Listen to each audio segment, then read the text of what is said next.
ദാഹിച്ചിരിക്കുന്നിടത്ത് ഞാൻ വെള്ളവും വരണ്ട നിലത്ത് നീരൊഴുക്കുകളും പകരും.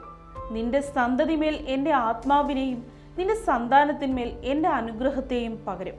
യെശയ്യാവ് 44:3.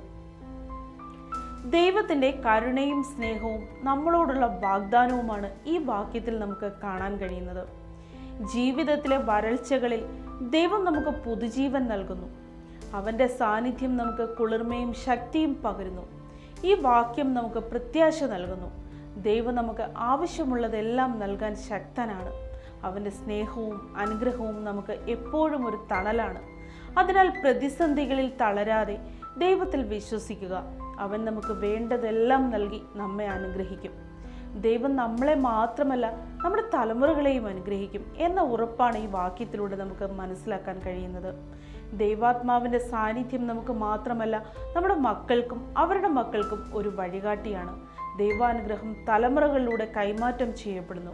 അത് കുടുംബ ബന്ധങ്ങളെ ശക്തിപ്പെടുത്തുകയും ജീവിതത്തിൽ സമൃദ്ധി നൽകുകയും ചെയ്യുന്നു. ഈ വാക്യം നമുക്ക് പ്രത്യാശയും ധൈര്യവും നൽകുന്നു. ദൈവത്തിൽ വിശ്വസിക്കുന്നതിലൂടെ നമുക്ക് മാത്രമല്ല നമ്മുടെ തലമുറകൾക്കും അനുഗ്രഹീതമായ ഒരു ഭാവി ഉറപ്പാക്കാൻ കഴിയും. ദൈവം നമ്മെ അനുഗ്രഹിക്കട്ടെ.